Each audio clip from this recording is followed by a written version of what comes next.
Vamos a continuar aquí en Extremadura para seguir conociendo el potencial que tiene nuestra región en materia de almacenamiento. Y en este caso lo vamos a hacer para conocer, bueno, pues cómo incorporar nuevas energías renovables. En este caso será Francisco Javier Caballero de Iberdrola Renovables quien nos va a comentar en breves instantes más datos sobre bombeo y baterías. Y en 2 segundos lo tenemos aquí listo para ello. Buenos días, buenas tardes. Bueno, a ver si soy capaz de manejar esto bien. Ahora, ¿no? Vale.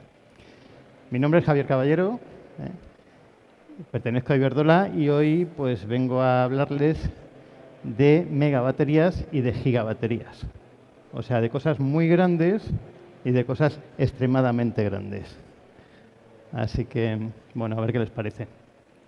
Vamos a hablar de estos 3 proyectos.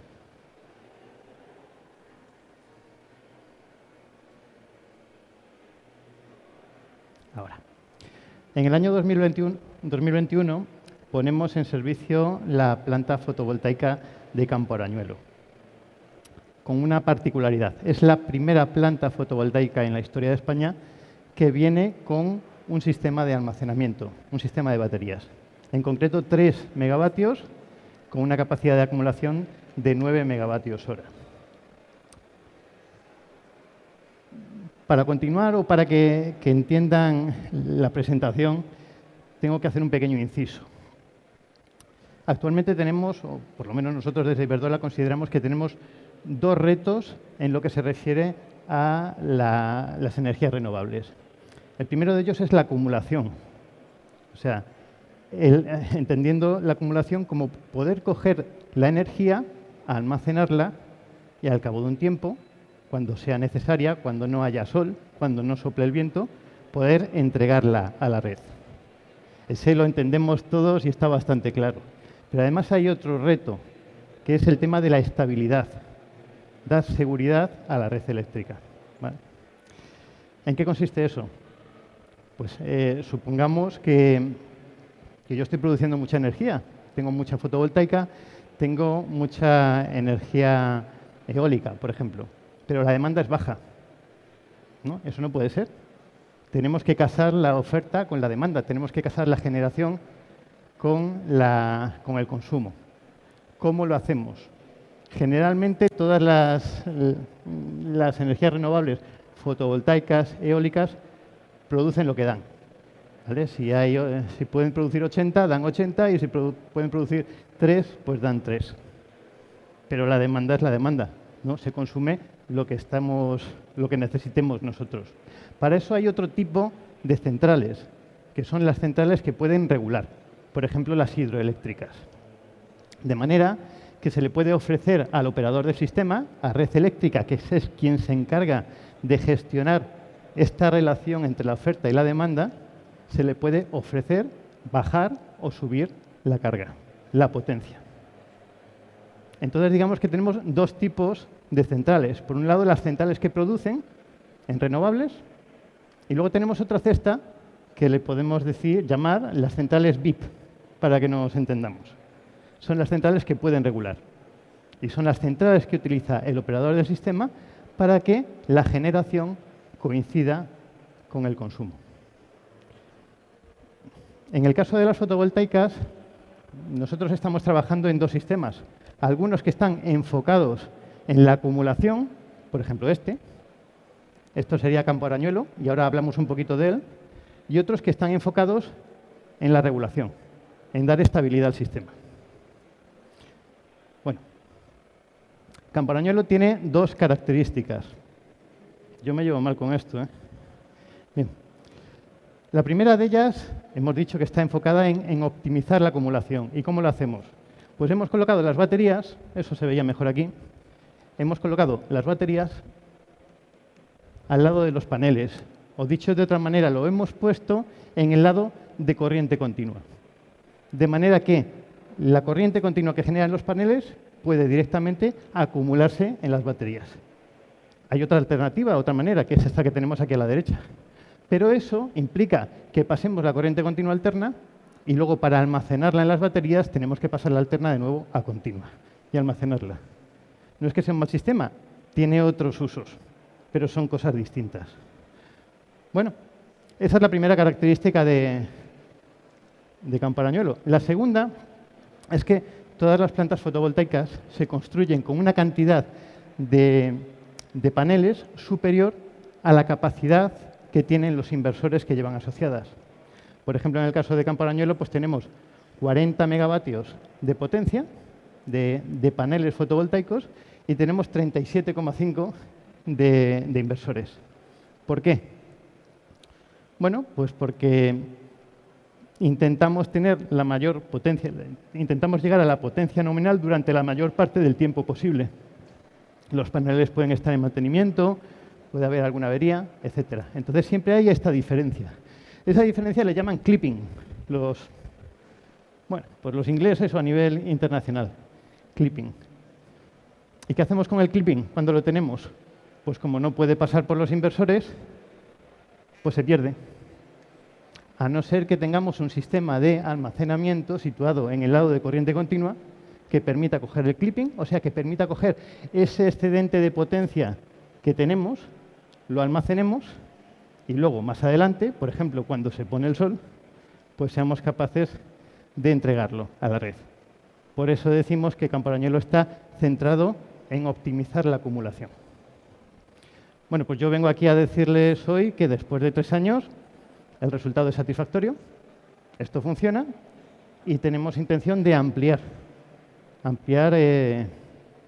la familia. En los alrededores de Almaraz tenemos 3 plantas fotovoltaicas, lo que yo le llamo el complejo fotovoltaico de Almaraz. El de abajo es Camparañuelo y aquí les recuerdo que teníamos 3 megavatios y 9 megavatios hora de capacidad. El año que viene vamos a aumentar, vamos a añadir 2 conjuntos de baterías más, uno por Almaraz 1 y otro para Almaraz 2, que son las otras 2 plantas de fotovoltaicas que están arriba, de 25 megavatios de potencia y 60 megavatios hora de capacidad. En total, el complejo energético va a estar dotado de 140 megavatios en paneles, 53 en baterías y 129 megavatios hora de capacidad. Esto para nosotros también es una planta piloto, pero al mismo tiempo que es una planta piloto, pues está totalmente operativa. ¿Qué vamos a poder conseguir con esta segunda fase? Bueno, hablábamos, si nos acordamos, las 2 alternativas o los 2 retos, ¿no?, que tenemos, el reto de la acumulación y el reto de la estabilidad. Esta segunda fase está enfocada en la estabilidad.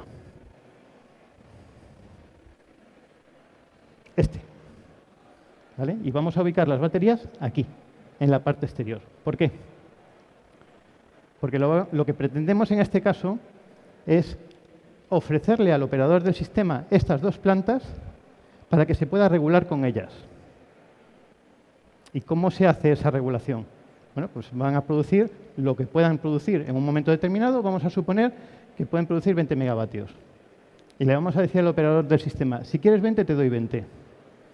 Pero tengo unas baterías de respaldo de 25 megavatios. Así que si quieres 30, te doy 30. Lo que tú me pidas. ¿Vale? ¿Que tienes mucho en la red y quieres menos? Bueno, pues te doy menos. En vez de 20, te doy 10 y voy acumulando los 10 restantes en las baterías. Eso es dar estabilidad al sistema, ¿vale? Aparte de que, en un momento determinado, cuando llega la noche, pues la energía que tengamos almacenada la podamos entregar a la red cuando ya no tenemos sol. ¿Y qué conseguimos con eso? Bueno, hablábamos antes de 2 cestas, las centrales normales, digamos, renovables, y las VIP. Pues lo que conseguimos con eso es trasladar unas centrales normales a la cesta de las VIP. Y de esa manera tenemos más espacio en la otra cesta para incrementar, y por eso la ponencia esta se llama así, para incrementar las posibilidades de aumento de potencia en energías renovables. Eso es lo que pretendemos con las 3 Camparañuelo o las 3 Almaraz. Cerca de Almaraz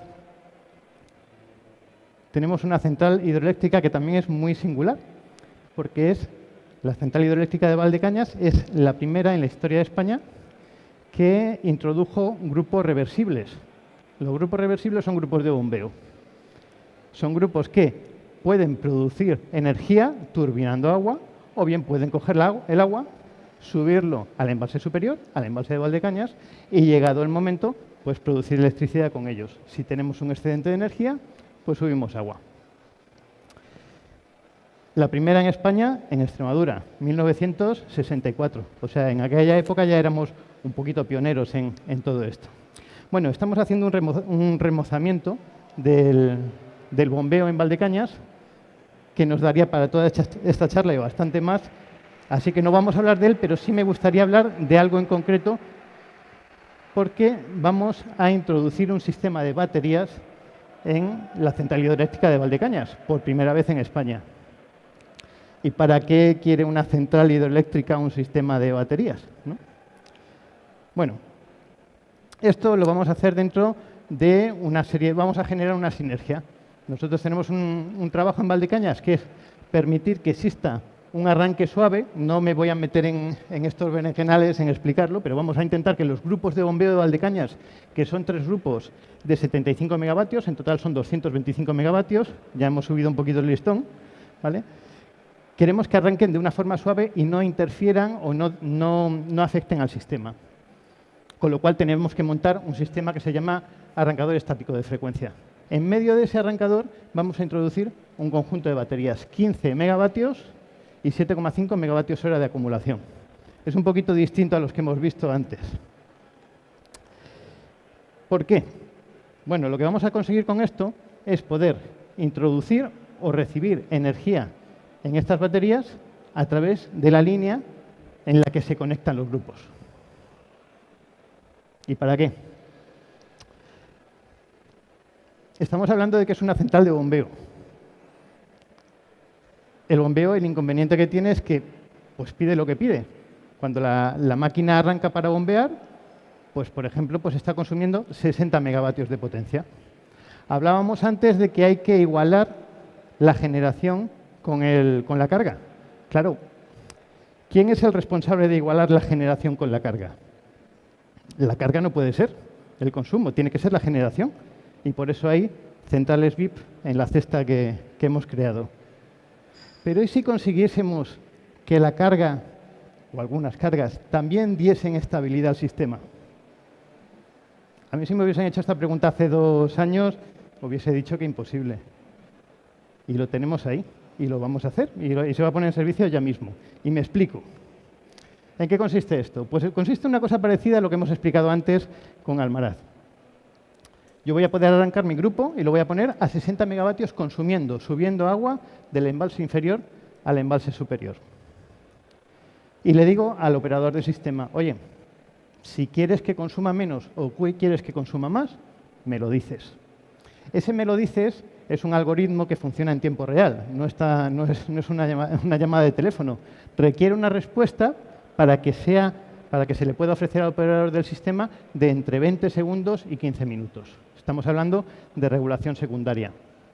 Y el operador del sistema, con todas las centrales que pueden regular, va a ir mandando impulsos, órdenes de subir, bajar a unas y a otras. Incluso a una central de bombeo funcionando como bombeo. Porque cuando yo esté consumiendo 60, pero el operador del sistema necesite que yo consuma 55, un poquito menos, bueno, pues tiraré de las baterías. Cogeré 5 megavatios de las baterías y tiraré de ellas. Y cuando necesite que consuma más, porque lo necesita, pues cogeré y cargaré mis baterías. La idea es esa. Es bastante más complicado de lo que estoy contando. Así que seguramente pues a alguno no le cuadren muchas cosas. Pero bueno, yo aquí vengo a dar conceptos. Para que nos hagamos una idea, eso es lo que pretendemos hacer. Bueno. Además de eso, bueno, si lo hacemos en bombeo, ¿por qué no lo vamos a poder hacer en turbinación? Pues igual, pues lo haremos en bombeo, lo haremos en turbinación. ¿Y para qué nos sirve eso a nosotros también? Pues nos sirve para lo siguiente. Si yo entrego a las baterías la responsabilidad de esa regulación rápida, No hace falta que los grupos hidráulicos, que son muy rápidos y funcionan muy bien, pero cuyas partes mecánicas se desgastan en los movimientos, pues no hace falta que se muevan tanto. Tienen menos desgaste, tienen menos mantenimiento. Para nosotros, menos costes de mantenimiento, más duración, incremento de la vida útil de las máquinas. Y por eso también lo estamos haciendo. O sea, como siempre, intentamos generar sinergias con estos proyectos. Esto es lo que les acabo de explicar. ¿Vale? Pues las máquinas se pueden mover, pero tienen su velocidad de respuesta. Sin embargo, con las baterías vamos a tener una respuesta en una banda muchísimo más rápida. Esto está en puesta en servicio. El problema de los sistemas de baterías es que son feos. Yo eso lo siento. Tú ves una central hidroeléctrica y es muy bonita, pero claro, esto pues son cajones en los que hay baterías y sistemas de inversores, rectificadores, etcétera. Pero bueno, estamos prácticamente ya en puesta en servicio. Esto es como debe quedar y si se fijan aquí, pues estamos en ello. Ya, en cuanto quitemos la saca de los escombros y poco más, a finales de este año, principios del año que viene, estaremos operativos en Valdecañas. Bueno, me voy a enrollar un poquito más, pero termino pronto. Empezamos hablando de 3 megavatios. Y luego subimos a 25, bajamos a 15, pero para otras cosas. Yo ahora quiero presentarles un proyecto que es unas 150 veces más grande de lo primero que estuvimos hablando y a nivel de capacidad de almacenamiento es unas 1.800 veces mayor. Por eso aquí ya por eso hablamos de gigabaterías, ¿vale? Iberdrola pretende construir, tiene en proyecto construir una nueva central hidroeléctrica. No se construía una central hidroeléctrica en Extremadura desde los años 80.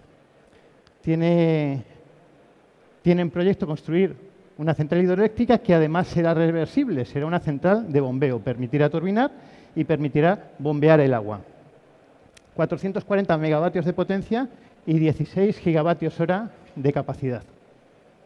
En otras palabras, podremos subir agua durante 37 horas al embalse superior y podremos bajarla, durante 44 horas y podemos bajarla durante 37 horas al embalse inferior.